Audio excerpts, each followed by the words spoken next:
Seja bem-vindo à Liga dos Leigos, onde pessoas semi-aleatórias discutem assuntos que não dominam. Boa noite a todos. A Liga dos Leigos está reunida hoje para discutir o livro de 1925, The Outline of Sanity, O Esboço de Sanidade, de G.K. Chesterton. Gilbert K. Chesterton, nascido em 1874, falecido em 1936, foi um popular ensaísta, romancista, contista, teólogo, dramaturgo, jornalista, palestrante, biógrafo e crítico de arte inglês, e sua influência vai do autor das Crônicas de Nárnia, C.S. Lewis, ao criador do Sandman, Neil Gaiman. Crítico do capitalismo e do socialismo, Chesterton foi membro da Sociedade Fabiana, a qual renunciou mais tarde em favor do distributismo. No âmbito político, ele foi um duro crítico do progressismo e do conservadorismo de sua época. Segundo Chesterton, o mundo está dividido entre conservadores e progressistas. O negócio dos progressistas é continuar cometendo erros, o negócio dos conservadores é evitar que erros sejam corrigidos. A obra que abordaremos hoje é considerada um dos pilares do distributismo, junto com o já abordado O Estado Servil. Para cobrir esse tópico comigo hoje, Zeno Estoico, estão aqui Pepe Peripatético. Boa noite. Salazar Luso. Olá, tudo bem? Torlaco Autista. E continuando nossa série de crossovers do Legoverso, Brumano do LegoCast. Boa noite para todos. Boa noite, nossos advogados autorizaram a gravação aqui, enquanto a marca está em disputa, então tá tudo bem, o Brumano participa. Muito bom, pessoal, quem quer fazer aí a abertura, comentar a obra? Pode, Brumano, vai você. Brumano, fica à vontade, então. Então, no episódio passado, do ano passado, a gente discutiu Belloc, e Belloc, ele foi o primeiro, né, o precursor do distributismo, mas ele tem uma visão romântica, em que toda a população, por um toque de caridade, iria não se revoltar, mas começaria a boicotar livremente as grandes empresas. O Chesterton, ele já é mais pé no chão, ele sabe da realidade que existe, ele sabe o Estado, como que ele existe, como que ele funciona, então ele propõe, no livro até ele propõe seis tópicos para implantar um Estado distributista, e nesses tópicos ele deixa claro que é um esboço, o livro chama, né, um esboço de sanidade, e como é um esboço, você consegue, com várias ideias. Por exemplo, o Chesterton usa muita social-democracia, mas é bom deixar claro aqui que não é social-democracia da Sociedade Fabiana. O que o pessoal tem na imagem hoje? A social-democracia que hoje virou a democracia cristã. Ele usa muito a social-democracia e assim, não seria recomendável, porque uma hora vai bater de frente, mas você pode usar o liberalismo, você pode usar o anarquismo e até o socialismo para implantar as ideias distributistas. Só que uma hora vai bater de frente. É uma visão mais prática, né? Eu achei um negócio interessante do Chesterton, que eu acho que na segunda parte do livro, inclusive ele fala que há vários modelos de distributismo. Ele fala, e eu não vou aqui estabelecer uma distinção entre os modelos e discutir os méritos relativos, mas, por exemplo, ele fala, há distributistas que consideram que o modelo ideal distributista seria, na verdade, de nacionalização de empresas e distribuição de participações dos lucros das empresas nacionais. Uma coisa muito parecida com, modernamente, o que eles chamam de crédito social. Não crédito social da China, whatever. Crédito social é essa ideia de você vai distribuir para pessoas, né, fazer vasta parte da população acionistas de empresas. Então é interessante que ele admite que não há uma só maneira de chegar ao distributismo que ele propõe, ele admite que há passos graduais. Eu acho que um negócio interessante, né, o Brumano, e uma que ele fala no livro, ele fala, existe o socialismo ideal, e existe o distributismo ideal, que nunca vai ser o que vai ser implementado, mas o interessante é que não existe capitalismo ideal, né? Isso. O capitalismo é tão pobre moralmente, ele quase falou, tão pobre espiritualmente, moralmente, que nem o ideal esse desgraçado consegue ter, né? Ele coloca no livro, quando ele vai citar os 6 tópicos dele, ele coloca, nem todo distributista vai concordar. Assim, isso. É o distributismo dele, mas nem todo, se a pessoa for distributista, ela pode não concordar. Eu sou suspeito de falar, porque eu tendo a concordar mais com ele do que com Belloc. Mas pode falar, Tolá, que você ia falar? O que eu ia falar é que, às vezes, quando eu teço minhas críticas ao capitalismo para alguém que, sei lá, talvez não tenha ouvido falar de distributismo e coisas do tipo, eu tenho a impressão que o que essas pessoas, no geral, por aí, entendem como capitalismo ideal, quando falam, não, mas o capitalismo, mesmo é esse que está aí, porque, bom, isso tem uma grande dose de, sei lá, intervenção estatal na economia para privilegiar grupos oligárquicos e papapá, o que é verdade, né? Mas as pessoas, o que elas imaginam como ideal é muito mais próximo do distributismo do que do capitalismo em si, assim. Tipo, pessoas leigas eu tô falando, né? Não tô falando com scholar, mas quando você fala por aí, tipo, elas geralmente acham que o que elas chamam de capitalismo ideal, entre aspas, quase sempre muito mais perto do distributismo, pelo menos pela minha experiência anedótica. Você tá certo, porque, assim, nunca vai existir um capitalismo ideal, como o Pepe disse, porque todo capitalismo, durante toda a história, usou do Estado para ser implantado. Porque o Estado, eu não estou fazendo juízo de valor sobre imposto aqui, eu estou fazendo um juízo analítico. O Estado, ele é a única entidade que, por meio da força, consegue acumular capital suficiente para se investir em coisas que o proprietário privado não iria conseguir. Por exemplo, os parques Fabris da Inglaterra só foi possível porque o Estado, que era um ente que pela força acumulava o capital, desapropriou os campesinos, deram nas mãos de alguns indivíduos as propriedades, e esses indivíduos, assim, usando o Estado, conseguiu montar as fábricas. Outro exemplo, Barão de Mauá. Todo mundo fala, Barão de Mauá, muito bom. Barão de Mauá desenhou, fez o projeto das ferrovias e apresentou ao Estado. Assim, o Estado foi lá e financiou. Então, assim, na história não existe um capitalismo espontâneo. O capitalismo sempre veio de uma subsidiariedade do Estado. Me parece que o grande problema aí, né, volta o ponto, porque as pessoas confundem. E aí eu recomendo, tem um artigo muito bom naquele Distributive Review, acho que chama Will the Real Capitalism Stand Out? Alguma coisa desse tipo, né, para dizer que o problema primordial é quando as pessoas começam a falar desse capitalismo assim, ideal. Em primeiro lugar, ele não existe, né? E em segundo lugar, não apenas o Estado, mas essa inter-relação entre empresários capazes de acumular propriedade e a relação e como eles podem interferir no Estado, isso acaba alterando a natureza do Estado. Então, você pega um artigo clássico lá, que eu acho que é o terceiro ou quarto episódio que eu falo dele, mas é muito bom, que ele recomenda, né, da mão invisível do liberalismo. A ideia primordial do que eles imaginam ser o livre mercado, na verdade, que eles confundem ultimamente com o liberalismo, no liberalismo, os múltiplos egoísmos, digamos, a múltipla busca por interesse pessoal de várias partes vai automaticamente, através quase de um processo emergente, matemático emergente, criar o bem comum. O problema disso é que na prática a gente não verifica isso acontecendo. Né? O que a gente verifica é a concentração de monopólios que influenciam o Estado para aumentar a sua capacidade. Um negócio que eu acho interessante, quando eu comecei a ler o livro, o capítulo que eu acho mais legal do livro é quando ele fala dos trusts, né? Porque um aspecto recorrente na crítica distributista, e na crítica mutualista, o mutualismo é muito mais anárquico do que o distributismo, né? E o mutualismo não considera a propriedade privada como um direito natural, um direito fundamental. Mas o ponto, em qualquer um dos dois casos, né, é que, basicamente, você tem uma série de coisas, como, por exemplo, a Limited Liability Corporation, a corporação com limitação de perdas, ou a própria ideia da corporação, ela cria um cenário onde as pessoas podem, ou os acionistas, né, os investidores, podem investir e obter lucros ou benefícios e ainda assim serem escudados das consequências daquilo. Então, esse modelo ideal já não existe, né, por conta disso.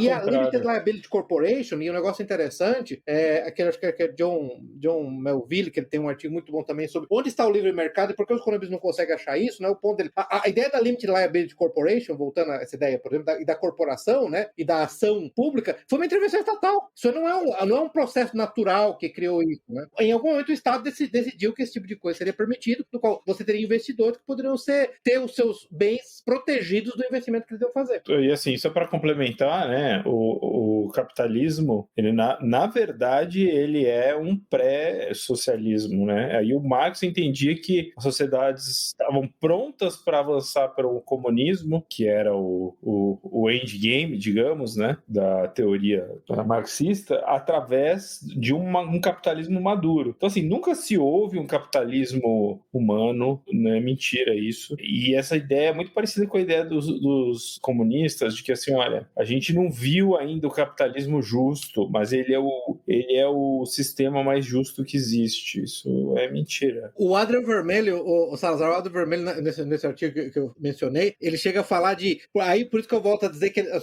pessoas tendem a confundir capitalismo com liberalismo e com livre mercado. O distributivismo, por exemplo, é totalmente a favor do livre mercado. Mas ele não tem a estrutura teológica, filosófica do liberalismo. Ele costuma chamar isso de... Tem o fideísmo liberal, né? Que a soma de atores seguindo seus próprios interesses livremente, sem coordenação, vai produzir o bem comum. E como é que eu verifico produzir o bem comum? Não. Basicamente, você tem que acreditar. Você não tem evidência empírica de que isso aconteceu, né? Você vai ter que acreditar que é assim. É fideísmo, quase. Exato. E eu vou te dizer, Pepe, que o verdadeiro livre mercado só é possível no distributismo. Eu vou desenvolver com base em Chesterton, mas, assim, já de início, o verdadeiro livre mercado só é possível no distributismo. No capitalismo, não tem como. Você falou sobre o verdadeiro livre mercado.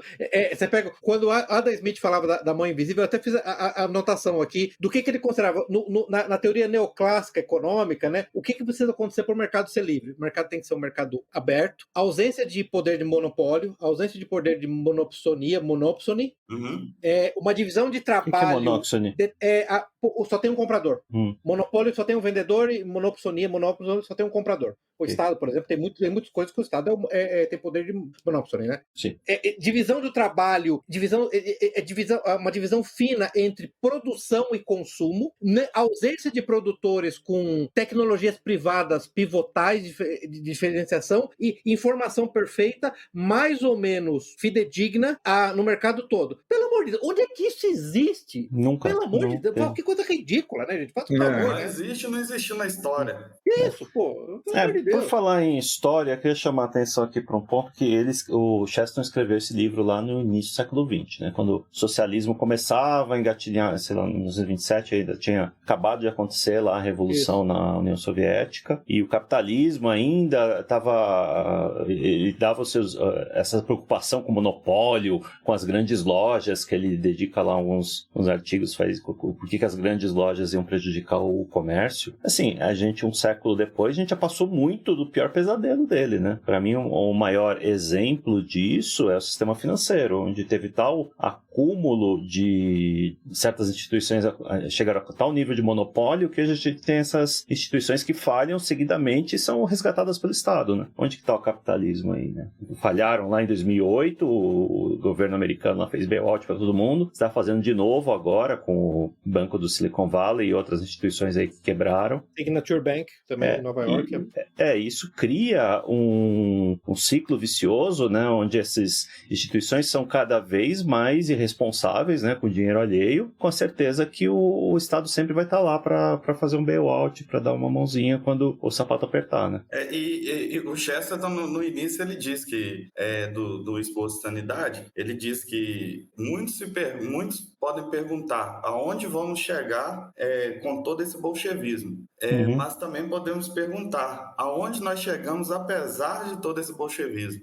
O tempo todo o Chesterton fala que, cara, é um assunto que a gente não tem hoje no cenário político, né? Hoje a gente polariza muito de uma forma até infantil, né? Se não é capitalismo, então é comunismo. Se não é comunismo, então é capitalismo. Não tem uma terceira via viável, né, no debate. Isso. E o Chesterton apresenta o distributismo como uma terceira via, né?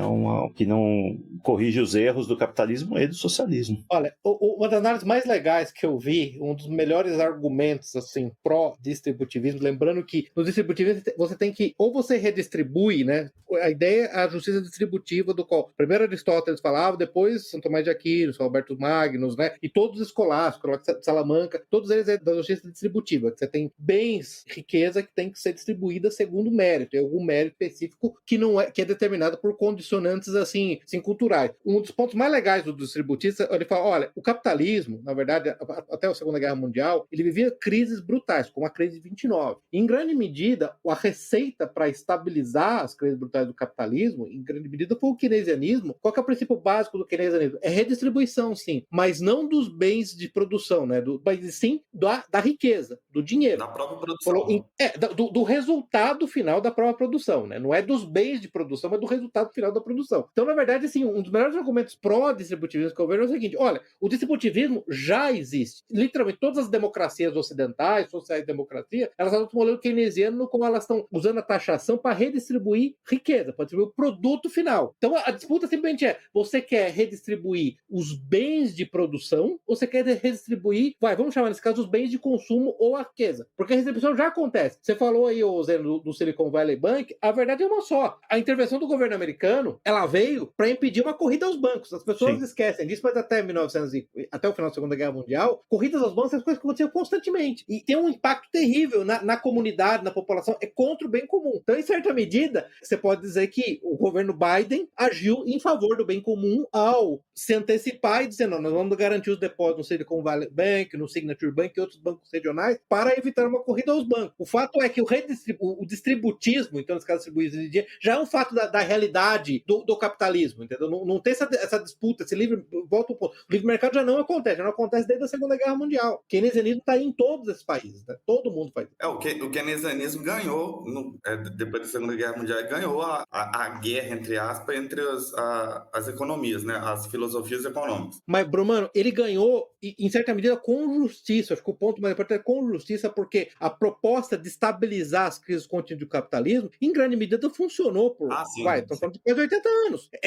Ela é, em grande medida, a profecia do Chesterton, a profecia do Belloc, que a gente tratou no primeiro episódio lá, e a profecia do Chesterton, elas foram atenuadas, em certa medida, que é claro que o ponto final, os dois identificaram muito bem, mas elas foram atenuadas com uma espécie de paliativo do keynesianismo, né? Quase 80 anos. Claro que tem um problema primordial disso de aumentar perpetuamente o tamanho do Estado, aumentar perpetuamente o tamanho do aparato para determinar riqueza, determinar a taxação e determinar a redistribuição da taxação. Mas ela paralisou o processo, né? Ela atenuou o estágio final, talvez atenuou em décadas, eu diria, entendeu? Mas já está aí, o meu ponto primordial, voltando ao ponto lá do Dr. Lá, quando ele fala, em grande medida, esse estado ideal que eu acabei de descrever, não parece, Dr. Lá, com aquelas coisas de livro de física 1, da graduação, onde, não, é uma esfera perfeita, um ambiente sem atrito, sem existência do ar. Pô, isso não existe, né? Isso não acontece no mundo real. Então você já está aqui. Então, na verdade, a discussão é entre dois distributivos. Você vai distribuir salários, riqueza, que, aliás, o pessoal lembra, né, que na Hero Novaro, original, o Leonardo falou de distribuição de wage, de salário, do salário justo, não sei o quê. E o João Paulo II, mais sabe, comentando, né, ela falou, não, hoje fica mais claro que é mais importante distribuir propriedade, e quando a gente fala propriedade, é importante ter propriedade produtiva. Não é iPhone, não é tela de LCD, é meio de produzir riqueza, é meio de produzir coisas.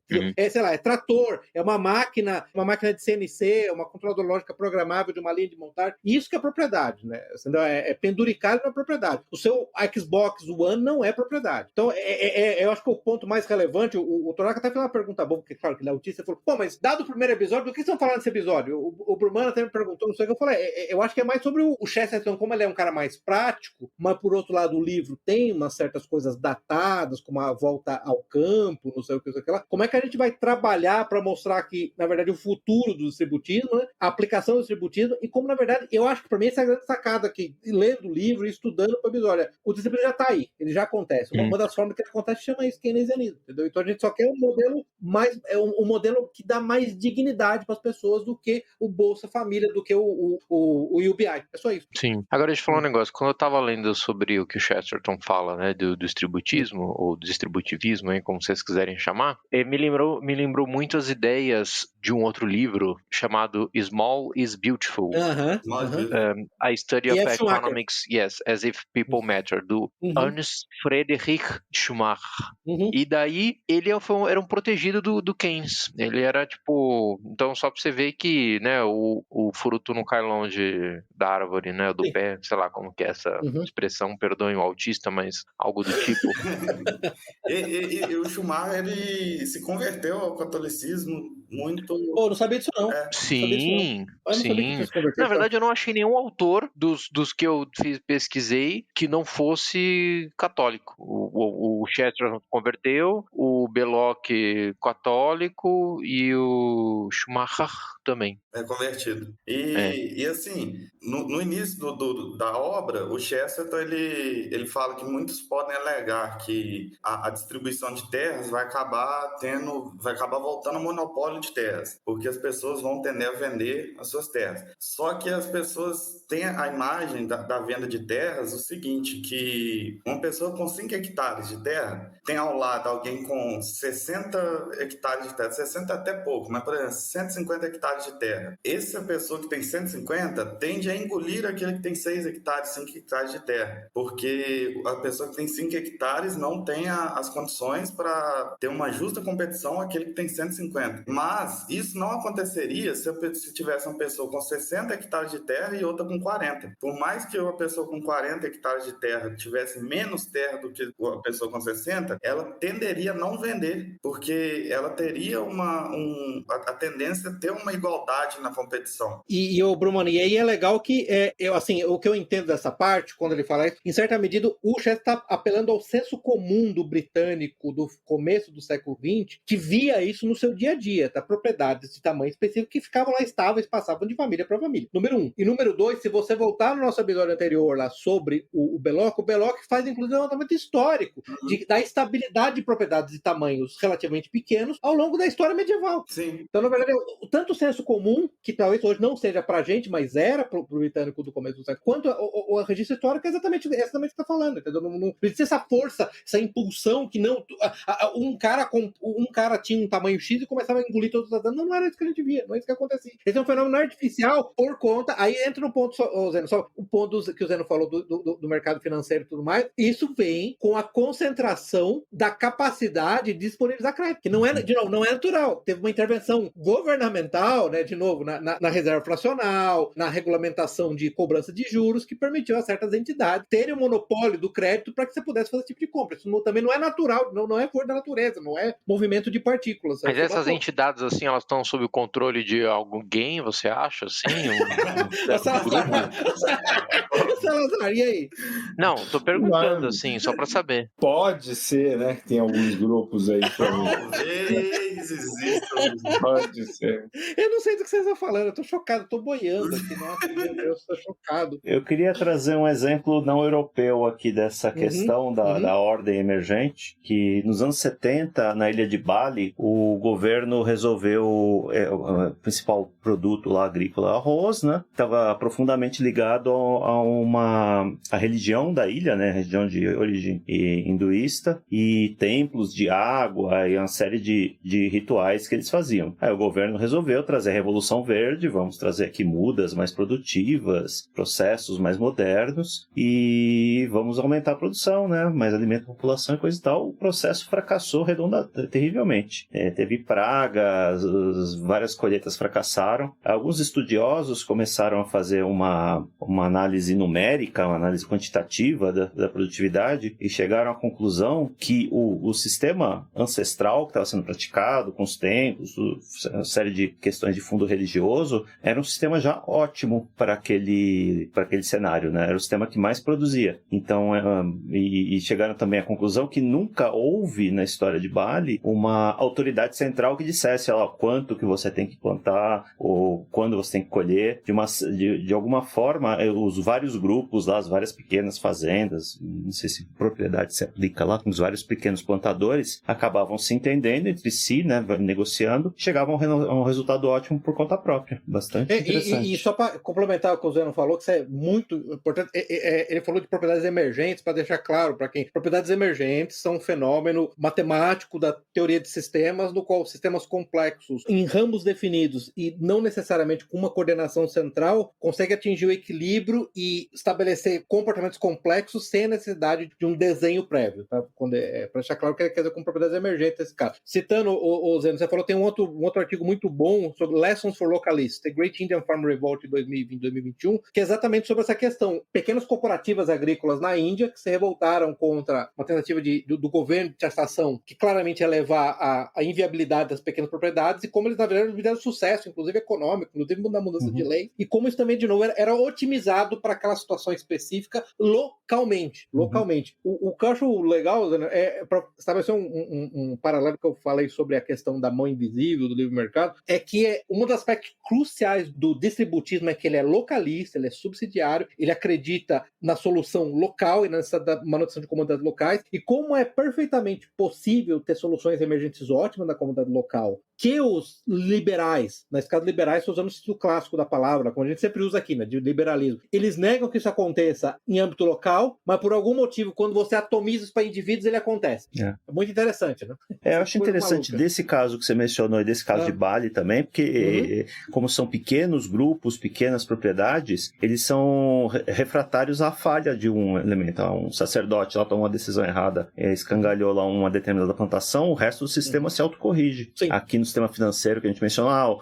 CEO do Citigroup fez uma decisão errada, é uma crise mundial, né? Quanto maior o monopólio, maior o impacto do fracasso. E uma coisa que o Pepe falou é algo que na época que Chesterton escreveu ainda era algo, não era como hoje, mas é o agrarianismo. Eu não tendo a concordar com o agrarianismo de Chesterton.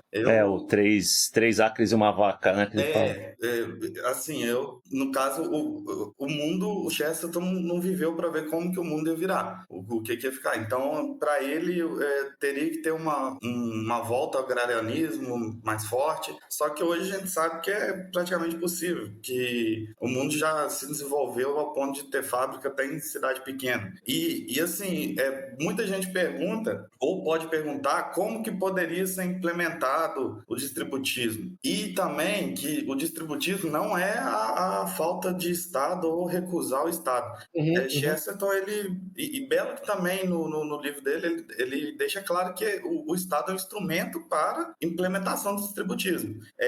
Os 6 tópicos que ele lança, o Chesterton lança, é a taxação de contratos, com o fim de desencorajar a venda de pequenas propriedades a grandes proprietários. Quem iria taxar esses contratos?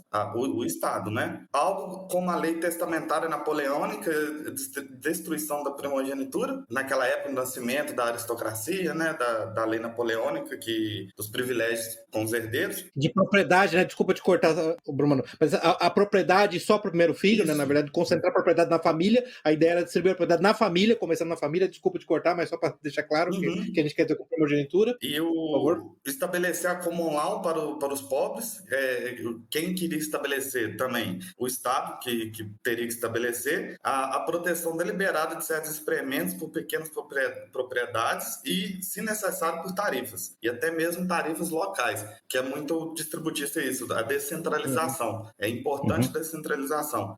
Subsídios para fomentar os experimentos, o subsídio do Estado, e no final ele fala uma associação de dedicação voluntária, que isso não envolve o Estado, né? Mas assim, os 5 primeiros tópicos envolvem o Estado como meio para implementar o distributismo. E no livro, se você vê, ele escreve, em inglês é legal quem tem oportunidade, quem está ouvindo e tem oportunidade de ler inglês, ele é bem poeta, ele rima muito, né? Isso. E, assim, quem tem a oportunidade de ler vai perceber que o distributismo, ele passa primeiro para uma sociedade desenvolvida. Primeiro a sociedade tem que se desenvolver para depois implementar o distributismo. Porque uma sociedade subdesenvolvida não conseguiria repassar a riqueza gerada e o Estado não conseguiria financiar essas ideias. O Estado, porque não teria dinheiro suficiente, nem capital suficiente para financiar, para subsidiar essas ideias. Lembrando, né, Bruno, no nosso episódio anterior, e que é importante lembrar, a gente discutiu um pouquinho o que era riqueza, para deixar claro, de riqueza não é joia, não é barra de ouro. Riqueza é simplesmente o processo de transformação dos elementos naturais, dos elementos necessários para a existência humana, tá entendendo? A riqueza é pegar o campo sem nada, lá o campo vazio, semear e colheita, isso é riqueza, tá? É pegar o alumínio e o ferro e criar uma máquina, criar um trator, tá? Isso é riqueza, né? Criar até um carro, entendeu? Para transportar alimento. Isso é riqueza, para deixar claro no distributismo o que a pessoa quer dizer com riqueza e com propriedade. Eu acho muito importante voltar nesse ponto sempre. Voltando ao ponto do Dr. Lacra, quando conversa com as pessoas, é um problema que eu acho que a gente já discutiu até em privado, né, Dr. Lacra? Quando você usa termos como riqueza e propriedade, eles perderam completamente o sentido modernamente, né? Sim. Não entendem o que você quer dizer com isso, né? Entendeu? Fica aquelas coisas do Zé Faria Lima, né? Os que o Salazar odeia, né? Como assim? Um trabalhador moderno é rico, ele tem uma TV LCD de 914 polegadas. Pô, isso não é, cara, isso não é riqueza, isso não é propriedade, né? Tem ações do Silicon Valley Bank. Ele consegue comprar umas... Hoje em dia, com R$5, eu compro uma ação. Exatamente, você deu pronto. Basta você economizar. O que o Chesterton insiste aqui é que a comunidade existe entre indivíduos que produzem e consumem bens, isso, né? Não simplesmente fazem transferência. Na época ele já vinha com maus olhos essa questão de só ficar transferindo dinheiro, títulos, essas coisas, né? Imagino hoje que a gente tem uma casta de pessoas que já simplesmente só existe, né? Existe independente do Estado. Que vivem, subsistem nisso. Exatamente. Hoje ele estaria num hospício tomando Rivotril na veia para aguentar o mundo moderno. Não, imagina ele no Twitter, teria sido banido para... Não dá. Anti-Defamation League teria banido ele como um perigoso nazista.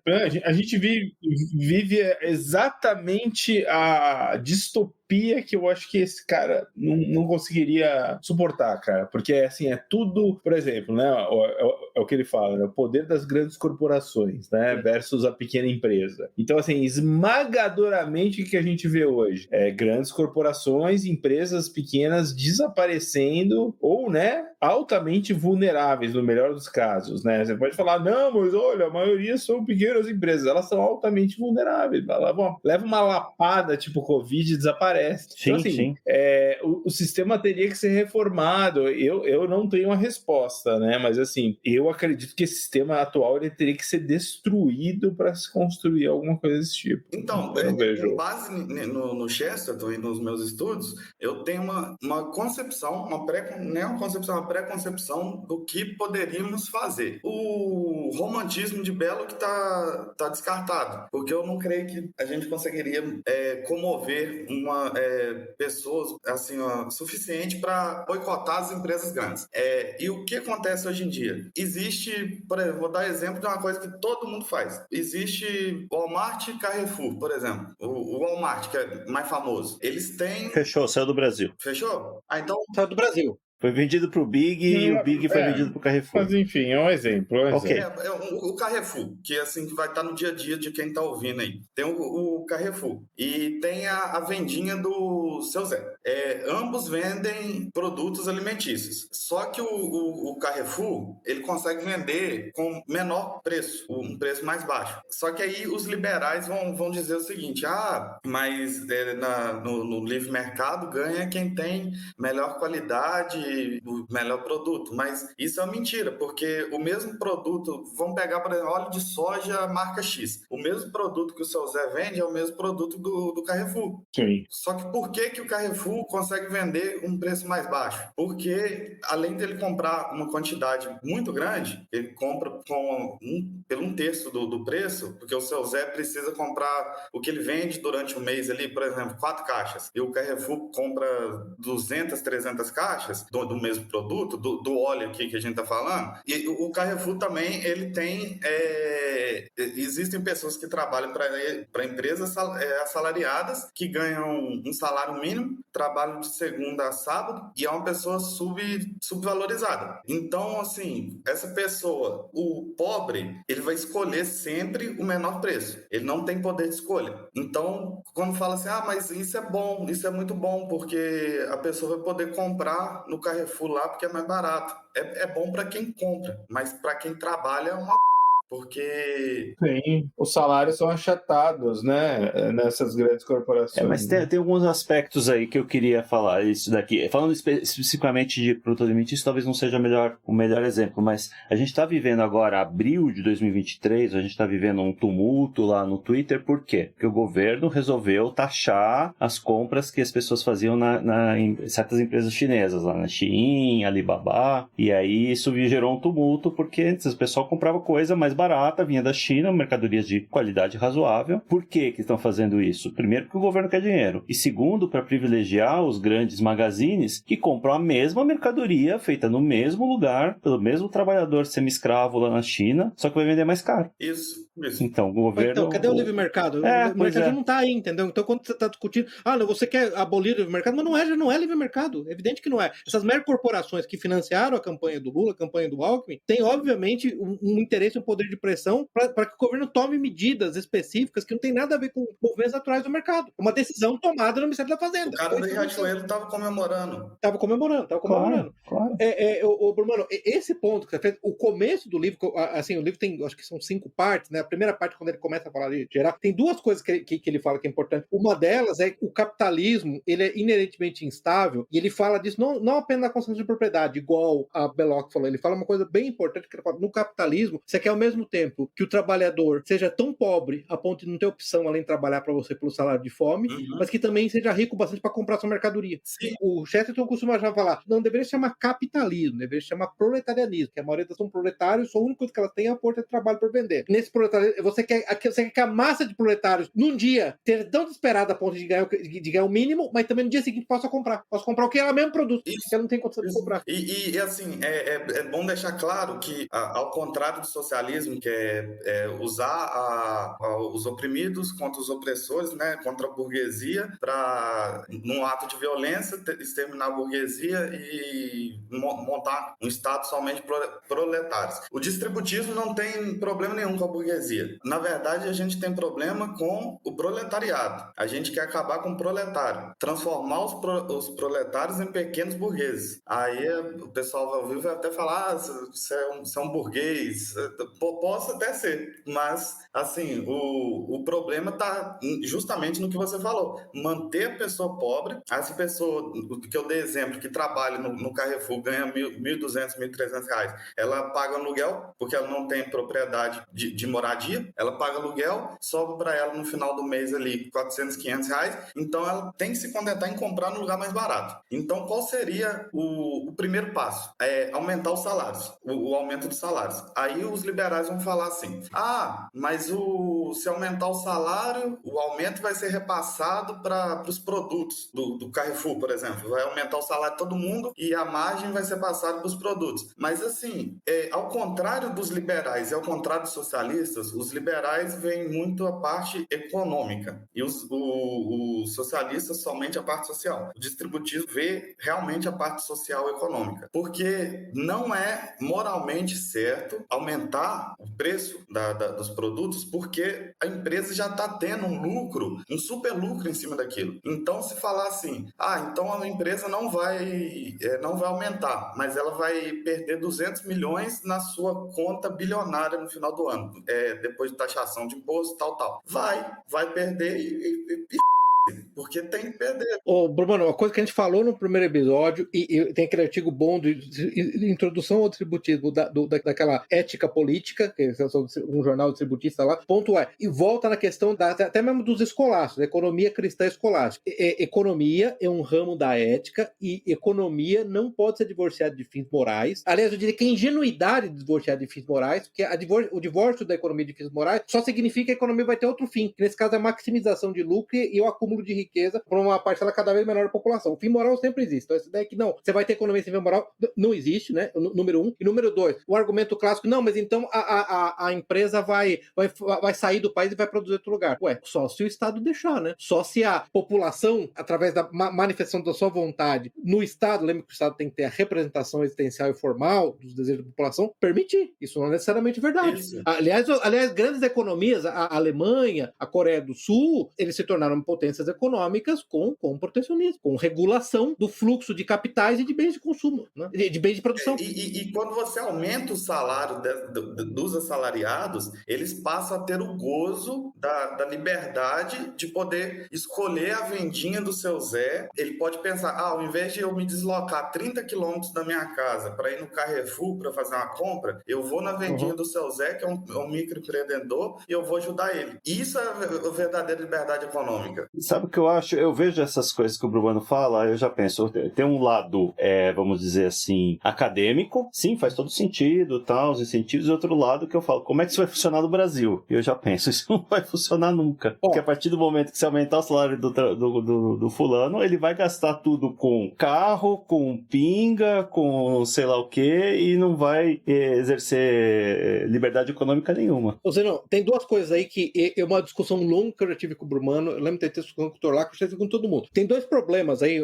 um problema que eu vejo quando o Brumano fala o Brasil não é um país soberano. Sim. O Brasil existe sob domínio dos Estados Unidos e da, Salazar me ajuda aqui, a elite comunidade internacional etnocêntrica que controla os Estados Unidos, que controla o mundo ocidental. Então, em primeiro lugar, o problema é que o Brasil já não é um país soberano. Então, tem muita coisa que a gente está discutindo aqui que não, ela fica no campo teórico, o Brasil não é um país soberano. Esse é um problema sério. Um segundo problema, e para mim esse é um dos grandes desafios ao distributismo, eu falei isso um pouquinho no outro episódio, é que um dos aspectos do distributismo que eu considero ingênuo, na verdade, não é nem a taxação de salário. Eu não vejo problema nenhum com isso. De novo, China, Coreia do Sul, Alemanha, França, evoluíram, cresceram fazendo essas coisas, regulando salário. É a ideia de que a natureza, vamos dizer assim, empreendedora da população é a mesma, a da uniformidade da população. Eu acho que esse talvez seja o problema maior. Esse ponto que você colocou qual o percentual da população que efetivamente, se amanhã eu disser só a partir de agora, vai ter, vamos dizer, quarta revolução industrial, que é um negócio que as pessoas acham que é um problema para o distributismo, mas eu acho que na verdade é uma oportunidade. Quarta revolução industrial. Digamos assim, nós estamos 20 anos no futuro, agora nós podemos fazer impressão 3D em materiais como metal, em casa, não sei o quê. Você pode ser um pequeno produtor. Pode produzir um carro na sua casa. Qual da população? Você pode produzir um carro na sua casa. Você vai baixar o esquema mágico, você vai conseguir produzir. Qual percentual da população que vai querer engajar nisso, entendeu? E aí, aquele ponto complicado, qual percentual da população que vai engajar nisso, dependendo de características biológicas de grupos humanos distintos. Deixa eu dar um exemplo de como que o brasileiro reage quando ele tem um aumento salarial. Eu trabalhei uma época na Petrobras, trabalhei lá numa instalação petrolífera e tinha o adicional de periculosidade. Então o cara ganhava lá 2 salários na categoria dele. O que acontecia? O cara desembarcava, trabalhando na plataforma de petróleo, né? O cara desembarcava em Macaé, um salário e ele guardava para levar para a família lá, a cidade natal dele, o outro salário ele gastava nos bordéis de Macaé. Assim. Tá aqui não é tão ruim assim. E o que foi? Tem uma coisa ruim aí? Qual foi? Não, assim, o que a gente está dizendo é que a gente vai aumentar o salário das pessoas, eles vão empreender, vão estimular a economia das comunidades. Sim, talvez aconteça uma porcentagem, outra porcentagem vai gastar com bobagem. Eu acho que o ponto, assim... Não, eu não vou ter comportamentos... Eu acho que, assim, a gente está dando comportamento, né? O comportamento do brasileiro típico, ele é um comportamento autodestrutivo, né? Até para com o futuro dele mesmo, né? Dele e da família dele, enfim. Mas eu acho que, sim, tem um aspecto prático, isso aí daria certo no Brasil? Não sei. Mas, assim, eu acho, Borbano, assim, eu lembro de ter falado isso especialmente com o Salazar. Uma das novidades que eu digo que tem uns 10 anos, assim, mais interessantes da política americana, em particular, são os integralistas americanos, que não tem nada a ver com o Plínio Salgado e os doidinhos do Plínio Salgado, tá? Na verdade, é um grupo de intelectuais católicos, não tem, infelizmente não tem, tá? É um grupo, inclusive, eu já tive uma conversa com o próprio Adrian Vermelho, lá, professor de Harvard, falando dos integralistas. Eu não sabia, ele falou, deixa eu estudar mais do integralista brasileiro. Mas, enfim, por exemplo, o negócio, aquele Josh Hawley, se não me engano, foi o Josh Hawley, aquele senador americano, Bruno, interessante. A proposta de lei dele é o seguinte: empregados do Walmart, se os empregados do Walmart estiverem usando Bolsa Família, o equivalente ao Bolsa Família nos Estados Unidos, tá? Os ETFs, o que seja lá, se eles estiverem usando isso, tem um monte de incentivos fiscais do Walmart que vão ser cancelados. Ou você, Walmart, paga um salário no qual seus empregados não tenham que usar serviços públicos destinados a miseráveis, entendeu? Ou você paga, ou você não vai ter incentivo fiscal nenhum. Que você sabe que as empresas têm um monte de incentivo fiscal, né, o Zenon? Claro. No ponto do humano. Carrefour, o livre mercado, Carrefour não precisa do Estado, não precisa do Estado do caramba. Os caras vivem pendurados no Estado. A gente chegou a falar no episódio, bilhões de dólares de subsídios. No caso dos Estados Unidos e do Brasil, bastaria não poder fornecer para o Estado. Isso já seria um baque enorme. E ele já tem super lucro. Isso que as pessoas não entendem, ele já tem super lucro. Então... Mas tem super lucro no subsídio. Não esqueça, eu tô falando, em última instância, até, Bruno, estou tentando até, assim, preemptivamente fazer a seguinte defesa. Vocês estão criticando o lucro? Sim. Em primeiro lugar, segundo a lei natural, você pode criticar o lucro por lucro. É um vício. Aristóteles, que não tem nada de católico, já dizia que lucro por lucro é um problema, é um vício, é corruptivo e causa instabilidade social. Ele busca só pelo lucro. Número 1. Número 2, esses caras não têm lucro sem dependência do Estado. Eles não só são fornecedores para o Estado, Estado, como o Zeno bem lembrou, o Estado tem esse poder de monopsony em um monte de áreas específicas, como eles têm um monte de incentivos fiscais, eles têm bilhões, literalmente bilhões de incentivos fiscais. Todo mundo pendurado. Né? Eu entendo o que o Salazar falou sobre o brasileiro, por isso que eu falei que assim, a implementação do distributismo tem que passar por um desenvolvimento da sociedade, tem que passar por um desenvolvimento também do Estado, porque realmente assim, o Zeno falou que a galera pega o dinheiro e vai gastar com pinga, vai gastar com pó. Sim. Com pó, boa. E assim, primeiro a gente precisa ter um desenvolvimentismo. É necessário ter esse desenvolvimentismo. E a partir do momento que você coloca para o pobre a escolha, o gozo de poder escolher onde que ele vai comprar, ele vai começar a comprar nos locais menores e descentralizar a economia. E aí o seu Zé, por exemplo, vai começar a ter um lucro para poder ter um trabalho assalariado, contratar alguém assalariado. Aí ele vai passar a ser um pequeno burguês. E assim vai passando para outras pequenas empresas. Então, ao invés de você ter 2, 3 grandes megacorporações que atendem um local ali, um bairro, você vai ter 30, 40. Então, vai passar por um processo de descentralização e várias pequenas, médias empresas atendendo a população. E, Zeno, eu acho que assim, o que eu diria, complementando o que o Bruno acabou de falar, eu diria porque você pareceu o mais cético de nós, isso aí, não tem problema nenhum, eu entendo o ceticismo, é que, como o Chesterton colocou no livro, né, nos múltiplos itens, esse processo é gradual e é um processo, na verdade, essa hipótese pode ser testada na prática, né? Eu lembro do caso, por exemplo, um dos estados que mais tem cooperativas agrícolas é o Paraná. Uhum. Isso, em certa medida, funcionou durante décadas no Paraná. Isso funcionou, em certa medida, durante décadas na região centro-oeste. Eu diria que o ponto é quando o Chesterton, inclusive, fala, nós não nos opomos ao uso do Estado quando necessário para corrigir distorções. Quer dizer, isso não é comunismo. Eu acho que esse é o grande ponto. São experiências específicas, quando ele fala em experiência, você pode fazer, por exemplo, de distribuição de crédito para os pequenos empreendedores, né? Sem o monopólio do crédito com as megacorporações, que conseguem obter crédito a um preço, né? O preço do dinheiro para a megacorporação é imbatível, que ninguém consegue bater. Então, eu acho que o processo ele é meio dialético na medida em que, lembre-se que para o distributista, né? Eu lembro falando do editor lá, que eu acho que é uma coisa que é importante, né, quando você vai falar distributindo para os outros, a base, o centro da sociedade é a família. No modelo onde você, inclusive por força de lei, com intervenção do Estado mesmo, você incentiva a virtude de ter a família, manter a família unida, aquele modelo que a gente já viu no caso da China lá, que, por exemplo, torna mais difícil o divórcio. Quando você combina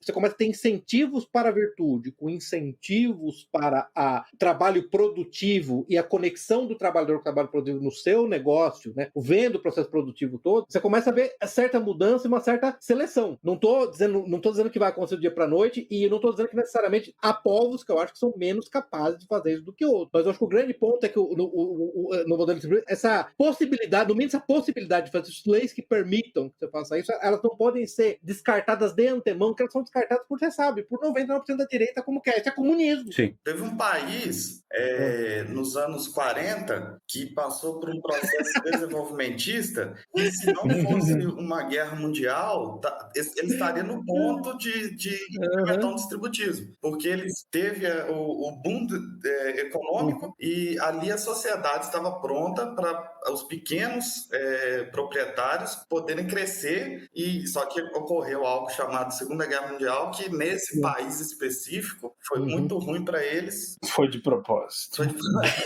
O Salazar, é a outra escola austríaca essa, tá? É aquela outra.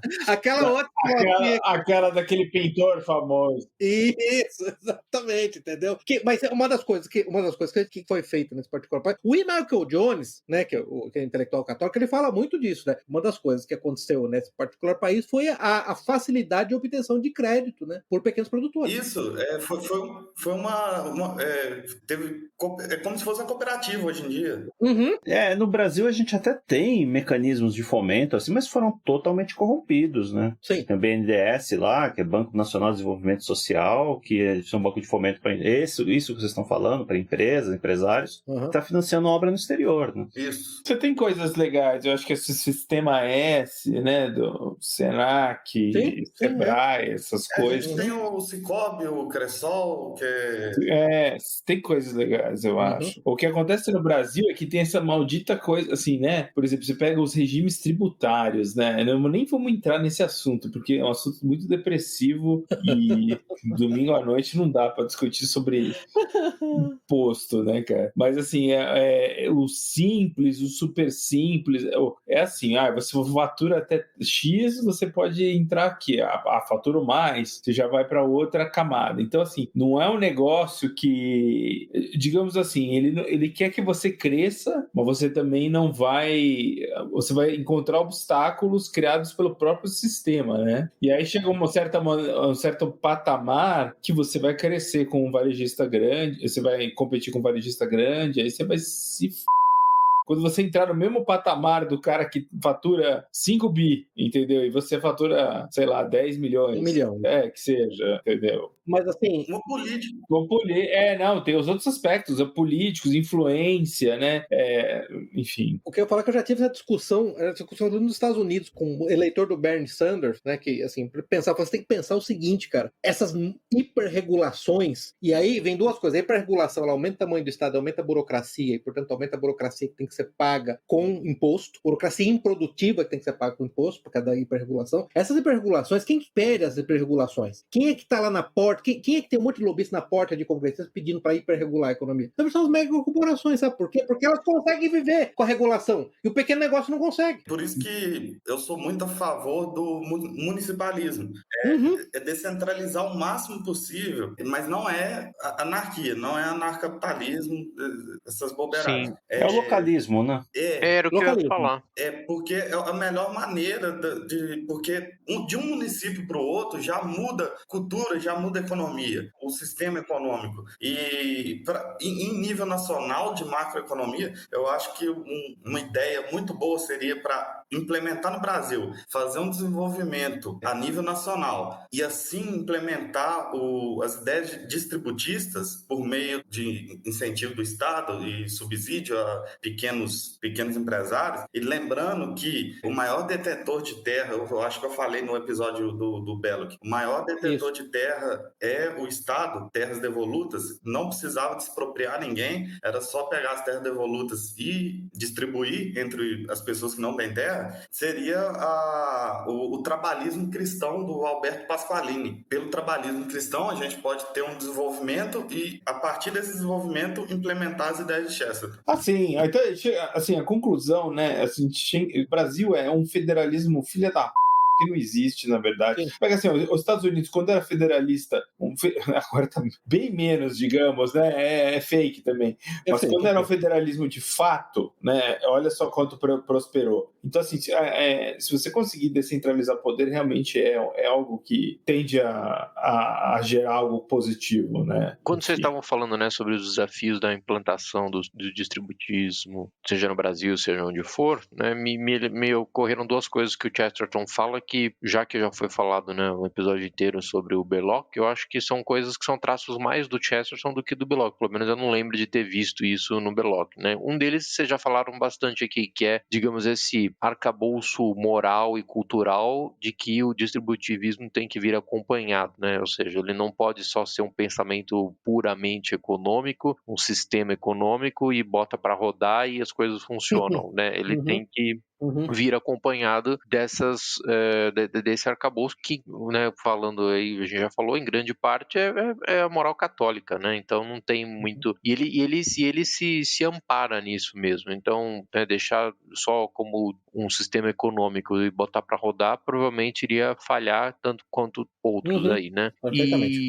mas o outro aspecto que eu vejo muito mais no Chesterton do que no Belloc é essa ênfase no localismo, né, que ele frisa bastante a importância das comunidades locais e não só, né, comunidades ali de pequenas empresas e tal, mas também que elas sejam o máximo possível autossuficientes, né? Ele acha que essa autossuficiência local é é essencial, né, para você conseguir preservar a coesão social e os valores ali naquele local. Então, digamos, basicamente assim, na hora que você começa como pequena comunidade, né, ela começa a depender muito de outras, você abre até essa questão dos valores, pode ser corrompida, né, porque daí você vai precisar de mercadoria de outros lugares, e daí vem junto a parte da cultura, e daí vem imigrantes, e daí vem, né, então, assim, para ele essa autossuficiência local é muito importante, né, e isso acho que, de fato, é necessário mesmo, né, e então esse seria esse localismo, essa ênfase no localismo, e tem aquele outro princípio, né, da subsidiariedade, que é de que, né, isso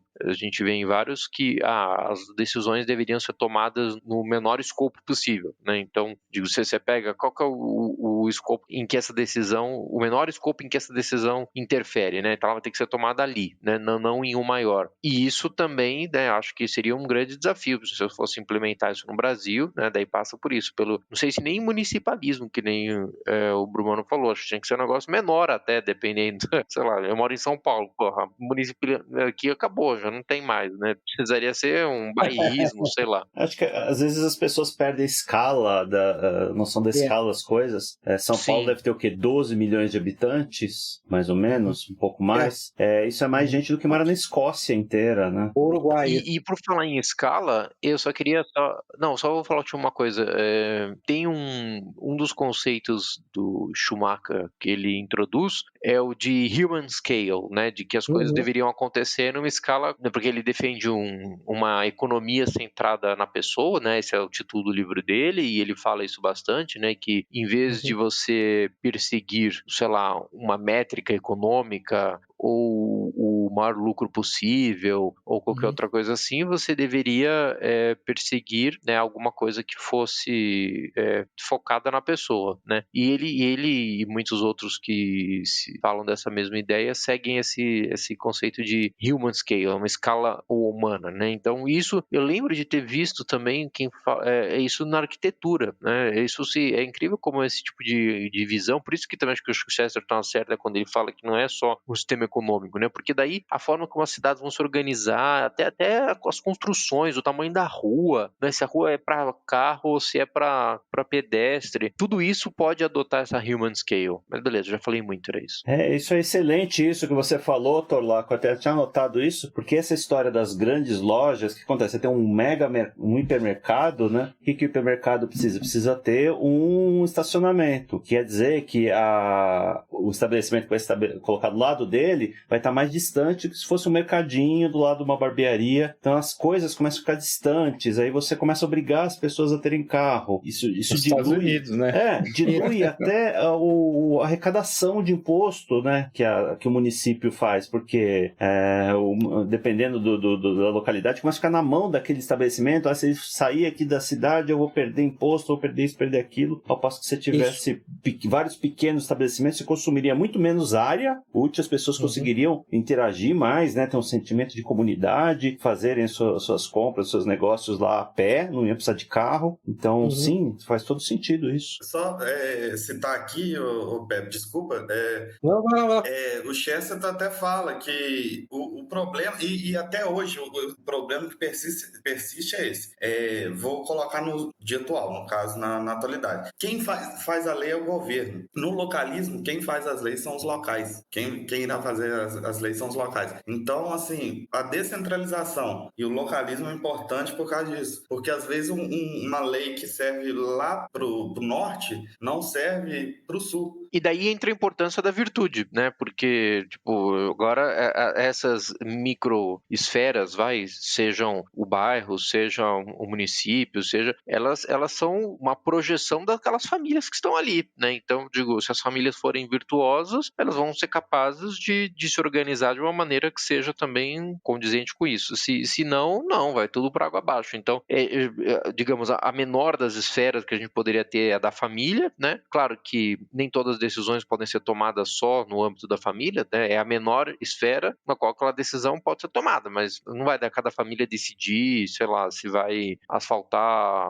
a rua onde mora ou não. Não é uma decisão para ser tomada no escopo da família. Daí você sobe um pouquinho o escopo, né? E para no primeiro que você encontrar que já seja compatível com aquela decisão. Mas é isso, mas ainda está muito mais próximo da família do que hoje. Então, eu digo, as pessoas têm que ser virtuosas. Isso tem um papel muito, muito mais importante do que nessa suruba que a gente vive hoje. Mas Torlaco, isso é muito importante, porque dois aspectos da virtude, um é aquele que eu falei, aquele do Bonnet, do Bonald de Joseph de Maistre, outros anti-revolucionários franceses, que a importância do Estado fomentando virtude, né? Ou, no mínimo, não se opondo à virtude, né? Não tornando a virtude difícil, que é o caso corrente. A função da moderna democracia ocidental é praticamente uma conspiração contra a virtude. E o segundo ponto, comunidades locais, elas trazem consigo, aquilo que a gente, quando falou do livro da Mary Douglas, Natural Symbols, aquela questão do grid, do grupo, do status. O status local, com os seus tabus, é também um elemento de interpatrulhamento, de novo, aí lembrando do que o Daniel falou, é um elemento emergente de garantia de níveis específicos de virtude, né? Olha que importante o localismo. As pessoas se conhecem ali, entendeu? Então, a capacidade de fazer algo que vai refletir negativamente, não, porque não é só para você, é para sua mulher, para os seus filhos, é para o seu irmão, entendeu? Você começa a ter esse tipo de autopatrulha. Me lembra um pouco um negócio que o Papa Bento XVI falou no livro póstumo, né, no último livro dele, né, em certa medida. Sim, os mais chatinhos vão dizer que teologicamente não está propriamente correto, mas é uma percepção. Ninguém é salvo sozinho. As pessoas são salvas na comunidade. Entendeu? A salvação da alma individual acontece na comunidade. A salvação da alma é individual, mas ela acontece na comunidade. E o que seriam das mães solteiras, né, se tivesse esse patrulhamento aí? Pois é, mãe solteira, cara, exatamente. Porra, esse é um ponto genial. Tabu, olha o tabu. Porque o tabu é pra ela e pro filho dela, entendeu? Sim. A mãe divorciada, os caras divorciados, olha o tabu aí, entendeu? E só faltou ali aquela tia palpiteira pra ficar falando que ela ia ficar mal falada se ela dormisse com o fulaninho antes de casar. Só faltou isso. Caraca, no episódio de Chesterton a gente conseguiu citar a mãe solteira. 2 vezes. Torlac, mais uma coisa que eu queria falar sobre essa questão do Schumacher, aquele Ratcliffe Gnon, que é, se não me engano, é um arquiteto, ele fala muito sobre a questão da escala humana. E outra coisa importante, que o Covid e a própria guerra da Ucrânia mostrou a sabedoria de cadeias de produção locais. Sim, sem dúvida. No Covid, principalmente. Mesmo do ponto de vista utilitário, é verdade. A única incentivo para outsource cadeias de produção é o quê? É lucro para mega capitalistas, concentram propriedade e têm acesso a crédito fácil. É o único grupo que se beneficia disso. Ninguém mais se beneficia disso. E a gente está agora à margem, à beira aí de uma crise alimentar, né? Talvez fabricada, vários centros de processamento de alimentos, fazendas, tudo mais, Estados Unidos estão pegando fogo misteriosamente, né? Misteriosamente. Então, porque são instituições instalações muito grandes, né? Se você tem uma granja, antigamente tinha, né? Você vai comprar um ovo ali no galinheiro da vizinha, né? Vai comprar uma alface ali na rua do lado. Hoje não tem mais isso, né? É bom frisar que, assim como Chesterton diz no livro, que muita gente pensa no passado e pensa assim, que se o homem já fez, não pode voltar a fazer. Chesterton já disse que se o homem já fez, ele pode sim voltar a fazer.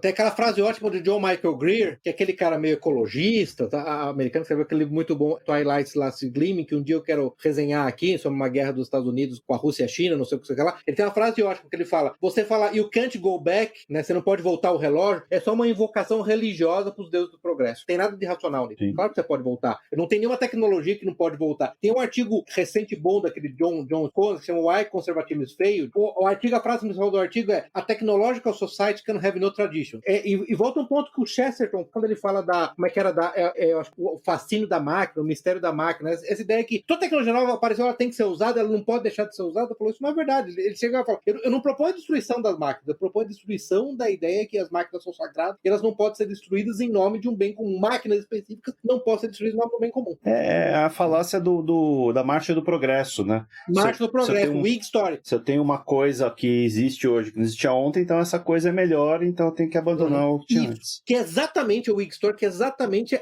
por isso que eu costumo chamar no Twitter, o liberalismo é uma religião secular, porque esse é um artigo de fé do liberalismo. Se apareceu depois, a evolução tecnológica, ela acompanha a evolução da tecnologia social, né? E a evolução moral. Tudo que vem depois é mais tecnológico, melhor e moral, mais moral. A gente viu várias várias coisas fracassaram recentemente, né? Aquele negócio de patinete elétrico, lembra? Que era coqueluche uns 2 anos atrás, sumiu, graças a Deus, né?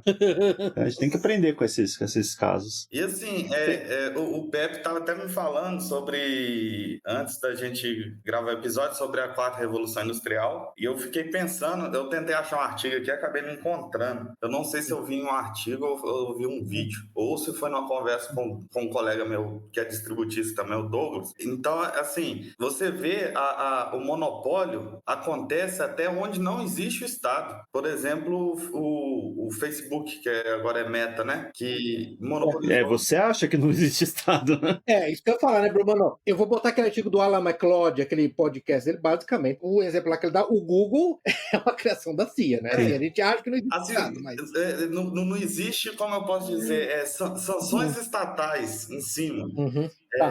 Não é explícito, né? Não é explícito, né? É implícito. E seria, tecnicamente, na teoria, a internet seria um local livre. Mas o monopólio... já não é bastante tempo, hein? Muito tempo.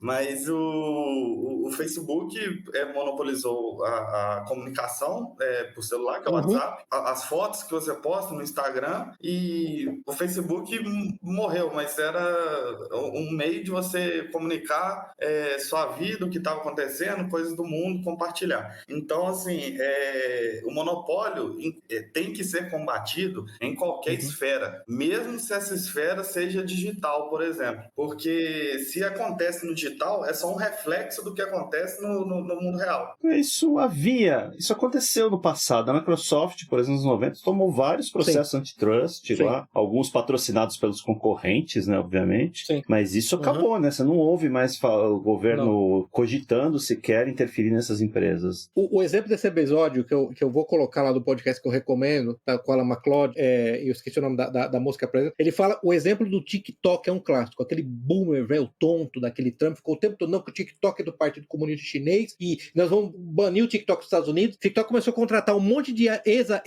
entre aspas, a gente da CIA, da NSA, parou essa conversa. O TikTok é legal de novo. Foi legalizado. A interconexão é o Big Government, o Big Business. O ponto, gente, eu acho que eu volto, eu tô macetando nesse ponto que eu abordar. Usar o poder do Estado para quebrar monopólio não é socialismo, tá? Não é. Porque o monopólio já é socialista, tá? Essa intermix do grande governo com o grande Estado já é socialista, então não é. O Salazar vai lembrar, a gente tem um amigo, que inclusive é um boomer, né, o Salazar. Ele tem uma frase muito boa, eu tô citando aqui para dar o crédito até para ele, que ele foi a primeira pessoa que sumarizou. Ele falou, livre mercado só existe até o tamanho da padaria da esquina. Qualquer coisa de escala não tem livre mercado. Já é o Estado envolvido, através de lobby, através de subsídios, através de escrita de lei específica para aquele negócio. Então é melhor que seja igual na China, que é explícito, do que igual no Ocidente, que é implícito. Sim. E isso que você falou do livre mercado vale também, daí não sei se vocês vão concordar, meio polêmico, mas eu acho que vale para democracia também, digo. Claro, democracia, assim, você só consegue ter alguma coisa minimamente, se você quiser, né, tal. Isso no escopo das guildas, das corporações de ofício, tal, que tá todo mundo ali. Na escala humana, cara, na escala humana. Igualmente empenhado com as consequências das decisões. Passou disso, já era. Não, eu tô falando que eu concordo totalmente, porque se reflete até na democracia. Porque quanto mais descentralizada a coisa e quanto mais local, mais democrático seria. No caso, na democracia grega, o ideário da democracia grega.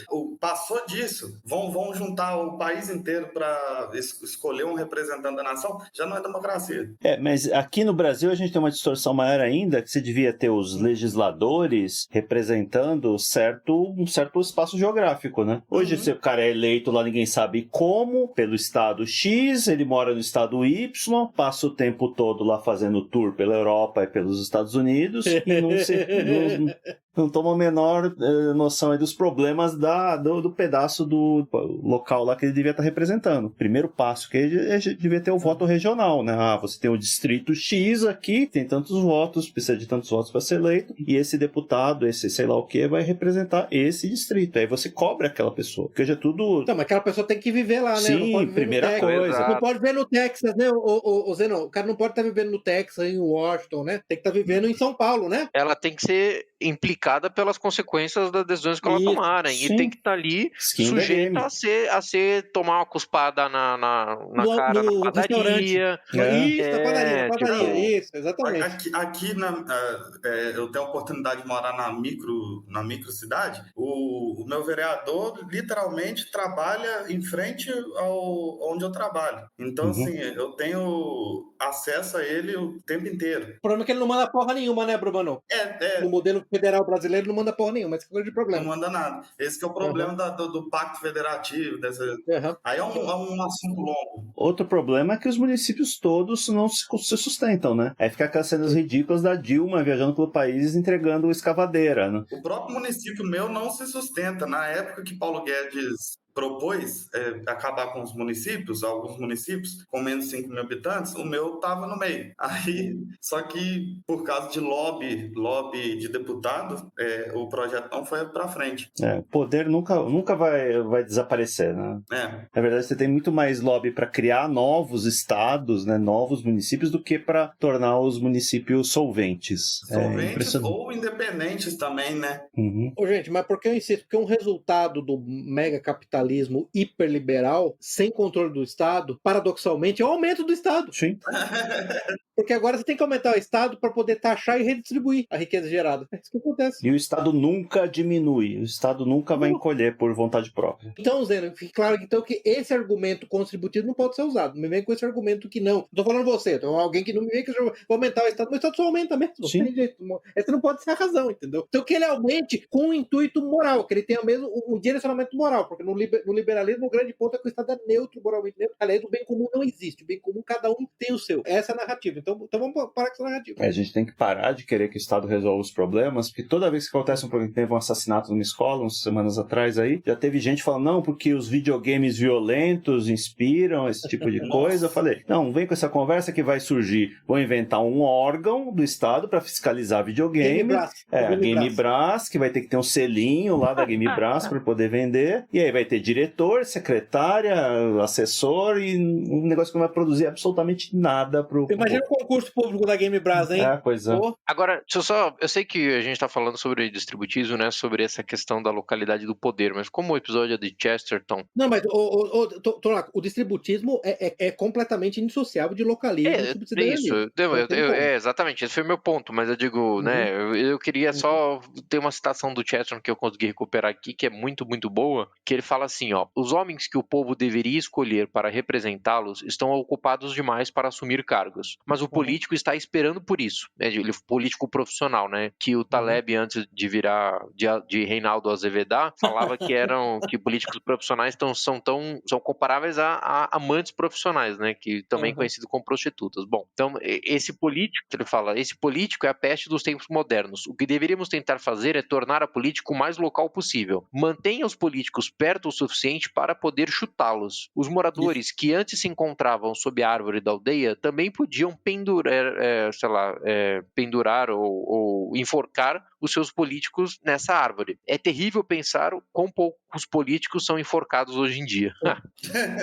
Skin in the game, consequência, né? Exato. E o Chester fala isso no Esboço de Sanidade, você falou sobre prostituição, que o contrário da propriedade é a prostituição. Muito bom. Mas, Tonaco, você entende por que quando eu li o livro, eu fui procurar sobre a questão do Limited Liability Corporation, sobre corporation em geral? Porque é o mesmo problema. O político, ele está escudado das consequências das merdas que ele faz, e o acionista internacional, né, da Limited Liability Corporation, na corporação, está escudado das consequências das merdas da corporação, né? Entendeu? Tem que ter consequências. E o CIO da empresa também, eu acho. Sim, CEO, a empresa falida, ele vai ter um paraquedas de ouro, que chama de paraquedas de ouro em inglês, né? O cara sai com milhões de dólares de uma empresa falida, no qual destruiu todos os empregos. Pessoal, eu fiz uma lista aqui, não sei se alguém tem mais algum ponto, fiz uma lista aqui de, assim, meu ponto de vista, quais seriam os problemas ou desafios para implementar o distributismo. Eu só queria fazer um último ponto, que assim, quem for ouvir esse episódio, quem tem a mente liberal vai Ninguém chamar... vai, fica tranquilo, ninguém vai.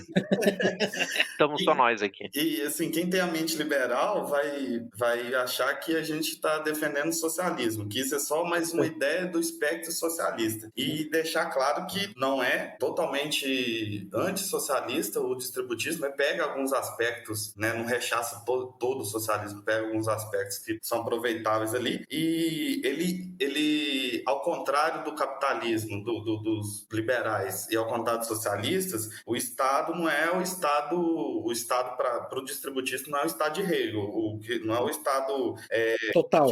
A grande glória que entrou em choque ali, a dialética entrou em choque e gerou o Estado, que é a grande glória.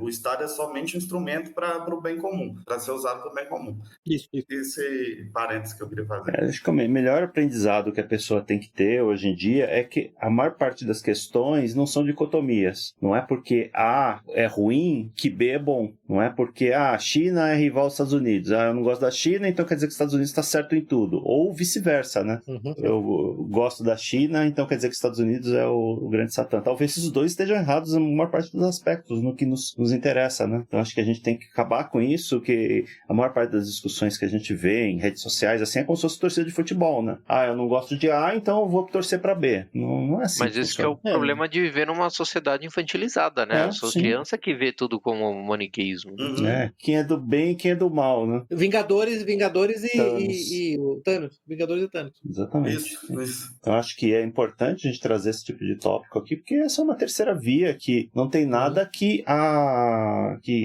desabone, assim, né? Repetindo, né, repetindo o que ele falou no primeiro episódio, repetindo o que você falou, o distributismo não é entre o socialismo e o capitalismo, é uma terceira via. Uhum. Aquele gráfico que a gente sempre põe, né, assim, esquerda e direita, o distributismo está num ponto acima dos dois, você pode estar no meio, mas é um ponto acima dos dois, não está no mesmo eixo, porque ele tem um princípio básico diferente, que é famílias que retêm propriedade, o máximo de famílias com o máximo de propriedade distribuída. Não é o indivíduo, né? Não é indivíduo.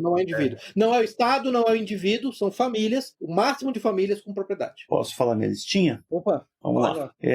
Supondo que a gente vivesse numa sociedade distributista, né, eu acho que tem certas categorias de empreendimentos que não iam poder ser conduzidos. Por exemplo, aviação comercial, exploração espacial, são coisas que requerem uma certa escala que você não consegue reduzir lá ao artesão. Eu concordo. Isso aí... É verdade. É verdade. Isso aí como eu disse no início, o Estado, que é um ente que consegue acumular capital, é o ente que tem que subsidiar isso, não é o artesão.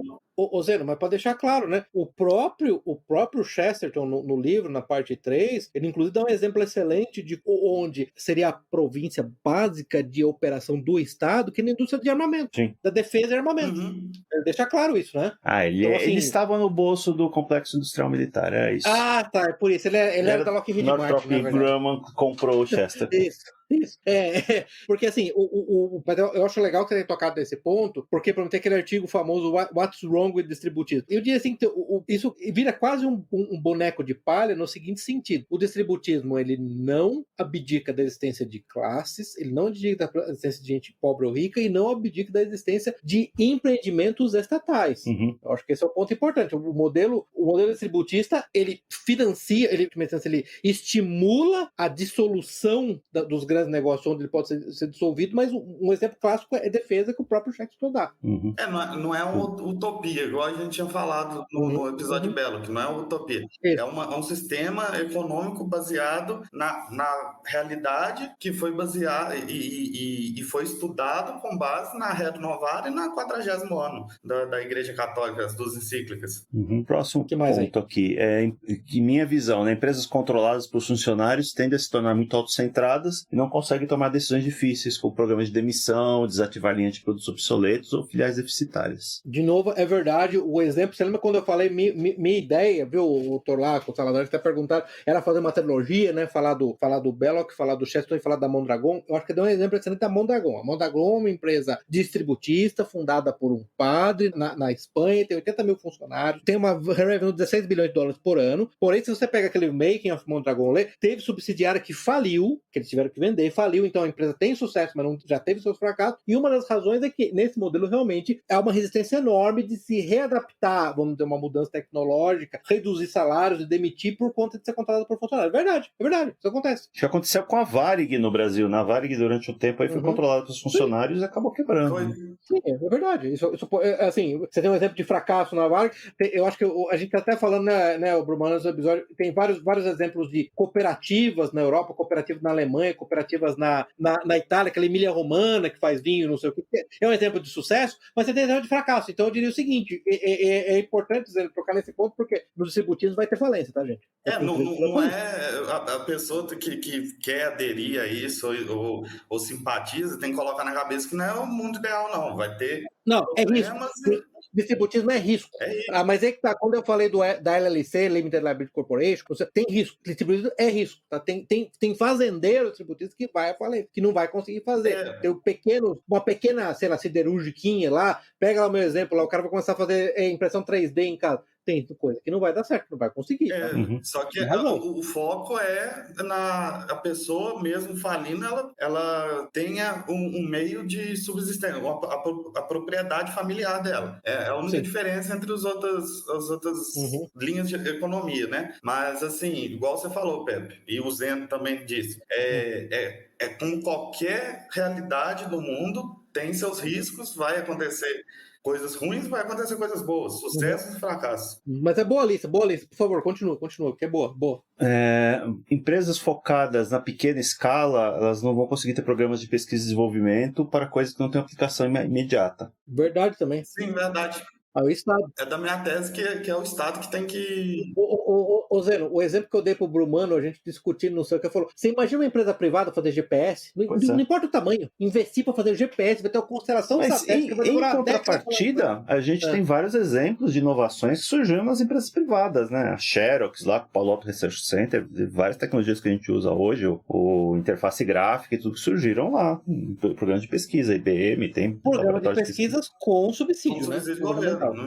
Não se esqueça, né? Com subsídio. E ninguém estava investindo, arriscando só o seu dinheiro, né? Dinheiro governamental. A IBM, a pesquisa do supercomputador da IBM sempre foi assim: para cada dólar que a IBM coloca, o governo, o departamento de energia, o departamento de defesa coloca outro dólar. Não pode esquecer disso. O empresário, dificilmente, eu não conheço. O empresário que pegou milhões de reais, investiu numa pesquisa que poderia gerar lucro para ele daqui a 30, 40 anos. E daqui a 30, 40 anos poderia ter um risco da pesquisa dar errado. Eu não conheço, só conheço que... Só o Estado. Aqui no Brasil teve, nos anos 80, anos 90, aquela lei da reserva de mercado de informática, né? Teve restrição de importações. Eu trabalhei numa empresa de eletroeletrônicos naquela época e o que eles faziam? Eles compravam o kit pronto do aparelho de som, do tocador de CD, o que fosse, vinha pronto de Taiwan, eles faziam a carcaça de plástico em Manaus e a empresa produto nacional. Cara, mas eu fui falar um pouco das coisas que eu fiz na vida. Eu fui o engenheiro árbitro de um grande programa desse de criação de uma rede de comunicações óticas para o estado de São Paulo. E uma das coisas que aconteceu nesse processo, e aí que o livro do Bastos Tigre sobre o capitalismo de Estado é tão importante, foi o seguinte: aí vem o problema da monopsonia, né? O protecionismo, a reserva de mercado funcionou na Coreia do Sul, mas se você vai estudar o Bastos Tigre em particular, o economista da UFRJ, o que ele fala? O reserva de mercado da Coreia do Sul era o seguinte: vai ter reserva de mercado para produzir memórias, vai ter reserva de mercado. O disco rígido não vai. Por quê? Porque a gente não consegue ser competitivo exportando. Então só vai ter reserva de mercado para proteger a indústria no que a gente vai exportar e ser competitivo. O problema do empresário brasileiro, nesse caso, nesse modelo promíscuo, tudo que ele quer é vender para o Estado. Então ele vai colocar a etiqueta porque tudo que o Estado vai querer. Ele não pensa em exportar, ele não é obrigado a exportar. Ou nesse caso que eu citei do aparelho de som, ele quer eliminar a competição. Ele sabe que se a JVC, a Panasonic quisesse vender aqui no Brasil, ele não conseguia competir com eles. Mas como é que... Então, mas você veja que isso funcionou na Coreia, no Japão, né? A gente precisa falar do Japão, aquele livro Príncipes do Ien, como o governo japonês dirigiu essas situações todas e como o governo chinês faz, né, na verdade. Sim. Isso aí não tem muito jeito, né? Se você for deixar por conta do empresário buscando o seu interesse de maximização do lucro, é claro que ele vai fazer o mínimo necessário para maximizar o lucro vendendo para o Estado com reserva de mercado. Mas a reserva de mercado, por só, é um instrumento que todas essas sociedades tecnológicas avançadas usaram para saltar no próximo patamar. lugar. A reserva de mercado por si só, ela é moralmente neutra. Eu acho que esse é o meu grande ponto. E lembrar principalmente para os socialistas, o pessoal de esquerda que adora dizer que o Estado que desenvolveu o celular, o Estado desenvolveu o GPS, que isso não é socialismo. Isso não é socialismo. Acontece em qualquer país. Isso não aconteceu em países socialistas. Então, foi Estado de países hipercapitalistas, tá? Só para lembrar, né? E Pepe, você citou, né, exemplos dessas da IBM, né, que recebe bastante verba de programas de fomento estatais e tal, né? A gente deve bastante coisa a uma parceria estratégica muito importante que a IBM fez, né, entre os anos 30 e 40, né, por meio da sua subsidiária alemã. Né? Aí, também é uma parceria. O Salazar até acordou. Uma parceria estratégica. É importante isso daí. Como é que Derromag, que chamava Derromag. Pessoal, depois eles pesquisem isso, viu, gente? Pesquisem. Teve um boom depois de desenvolvimento. Muito bom, muito bom. Vamos lá, voltando para a lista aqui. Quantos itens tem a sua lista? Só para eu saber, me preparar. Tem mais 4. Cara, tá 1h40 de episódio. Tá bom, tá bacana. É uma coisa que a gente já falou aqui, que a proposta toda parece ser excessivamente focada na vida agrária, né? A história do 3 acres e uma vaca, e nem todo mundo vai querer ser fazendeiro, né? A gente já falou disso. O certo não fala isso, inclusive. Eu não estou propondo uma nação de camponeses, né? Eu até falei. Que eu acho que é o principal problema aqui. O principal desafio para o distributismo é que ele entrega a liberdade na forma de responsabilidade e as pessoas não querem ter responsabilidade pelos próprios resultados. É melhor esperar que o Estado idealizado entregue tudo de graça entre aspas. Mas aí eu não diria que é um problema isso, é uma observação. É um desafio. O Salazar, no último episódio, é uma observação, no último episódio, inclusive eu terminei o episódio falando, se você ouvir lá, quando o Belloc falava do Estado servil, eu falava, olha, eu vou ser honesto pra você, a única coisa que eu discordo do Belloc, que eu acho que é uma grande parte da população vai querer ser servil mesmo. Aquela ideia do Aristóteles de escravos naturais é real. Tem uma quantidade enorme de gente que não vai querer responsabilidade, vai querer o seu Bolsa Família, o seu UBI lá, tem o Universal Basic Income, e vai querer viver meio como animal, comendo ração de farelo, assistindo Netflix, né? Pornografia, se masturbando, né? E é isso, entendeu? Vai ter muita gente que vai fazer isso. O Rebelião das Massas do HC fala também disso, né? É o homem massa, eu acho que sim. Aí você tocou num ponto muito relevante que eu volto, que é um grande problema com o distributismo, as pessoas não são iguais, não têm capacidades iguais, tá? Vai ter uma parcela da população que vai querer ser servil mesmo, tá? Sim. Eles vão estar satisfeitíssimos com isso. De fato. De fato, e não acho que isso é um problema se você tiver um país só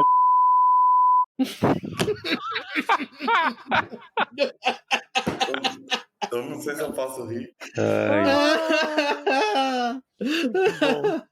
Ô, Zeno, por favor, Zeno, você me prometeu.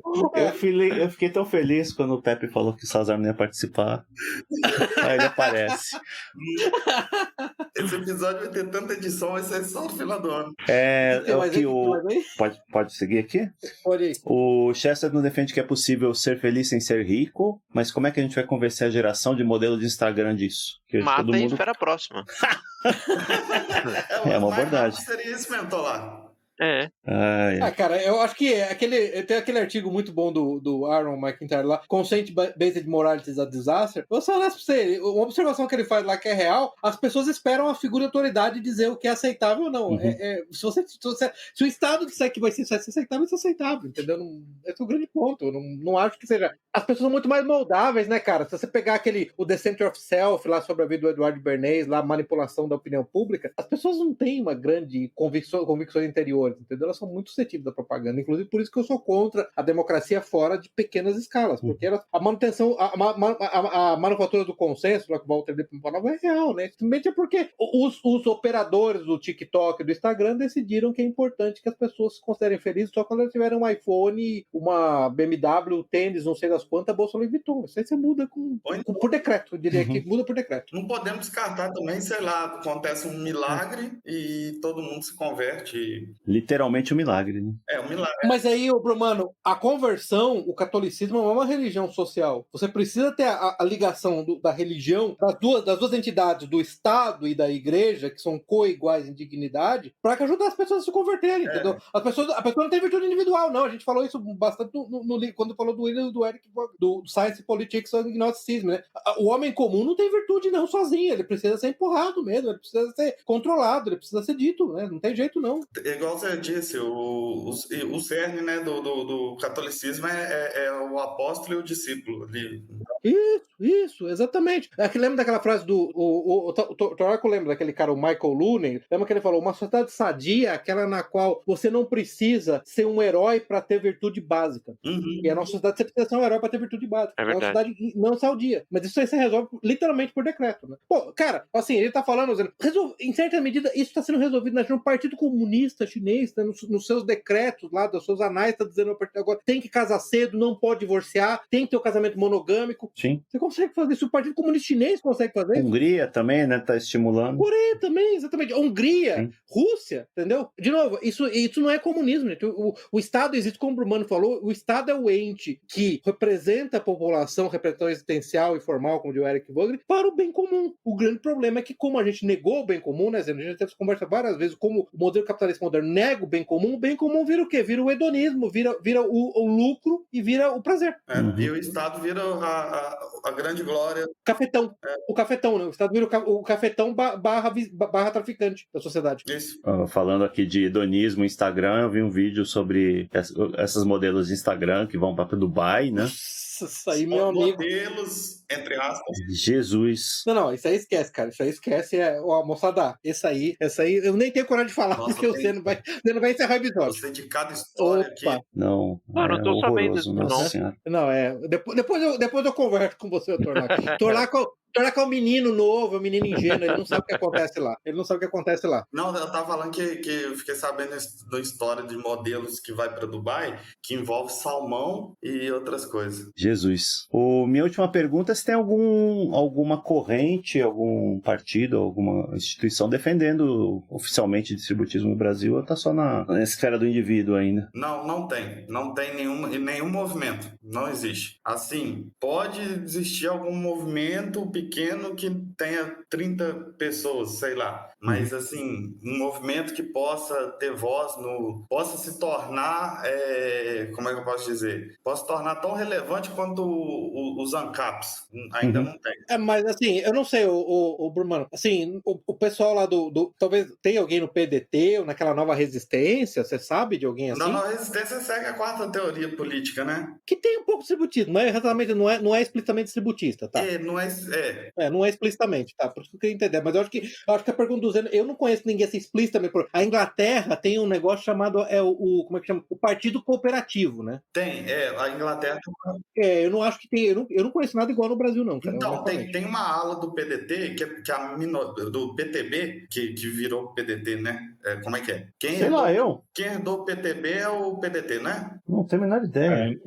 O PTB não era do Roberto Jefferson? Do Ciro. Do Ciro hoje, do Ciro é qual partido? Era o PDT, não era? Era o PDT agora. Isso, o PTB ficou com o Roberto Jefferson. O que herdou as ideias trabalhistas foi o PDT. Tem uma corrente que é a minoria hoje, porque o PDT hoje virou identitário também. Você vê pela vereadora mais votada deles, é aquela... Esqueci o nome do rapaz.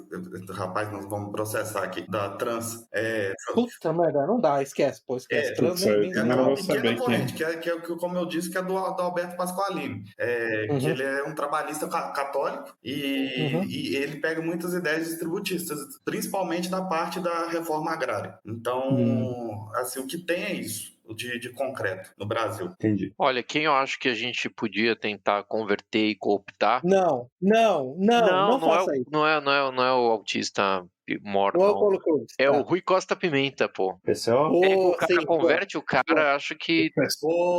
Boa. Dá certo, hein? Boa. Tô lá, Caí, Boa. você mandou, hein? Aí você mandou. Mandou Né? bem. Puta, mandou bem. Mandou bem. Nossa, essa foi na Mas gaveta. tem que converter, né? Claro, mas É o cara do PCO.com. É, meu. Se o cara Exatamente. converter o catolicismo pra ele ter ideia virar de cientista, é um pulo. um passo, é. Muito bom, pessoal. Acabou minha listinha aqui. Alguém tem mais algum? Acabou a Não, listinha? boa. Pô, foi bom pra caramba. Foi bom pra caramba. Foi. 1h48.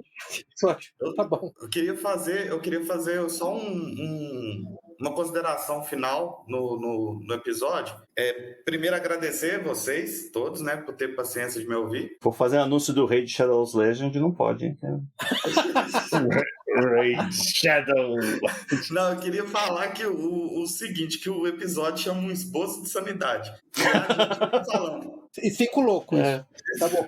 5 loucos falando sobre o esboço de sanidade. Ficou bom. Eu não falei tanto porque eu não li o livro, na verdade. Eu fui vagabundo. A gente sabe. Você entrou com a parte da insanidade, então. Da insanidade. Quem leu o livro aqui foi eu. Leu o livro, leu em papel mesmo assim, foi eu, Brumano, viu? Vou denunciar o resto do pessoal aqui, tá? Eu cheguei na metade. Aí, ó. Ah, vocês têm que ver que tem coisa que você não precisa ler pra conhecer. Não, mas olha, eu sigo o cara, o Joe Norman, no Twitter, que ele é da corrente. Opa, eu não conheço esse cara não. Compartilha Joe Norman. lá Vou depois, pegar né? Ele brigou com o Taleb, então ele é um cara...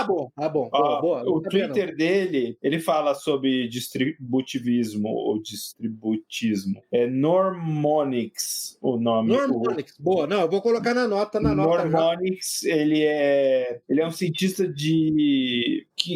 como é que é o nome? De complexidade. Ele estuda a complexidade. Sistemas complexos, exatamente. Pô, a gente falou de emergência, o Zenó, Sim. tá vendo? Olha aí. Estamos na vibe, bicho. E ele é distributivista. E eu Não, já legal, sigo ele há bastante tempo. Ele era amigo do Taleb, ele brigou com o Taleb. Isso eu deponho a favor dele. Porra, mas gostei do perfil, não conhecia, não. Ele é católico e tal. Assim, Não, boa. Ô, Zeno, mas eu vou falar uma coisa pra você, viu? Eu tinha falado com o Zeno já. Bro, mano, cá entre nós. O livro é chato pra caralho, hein, cara? Eu acho o livro chato pra caramba.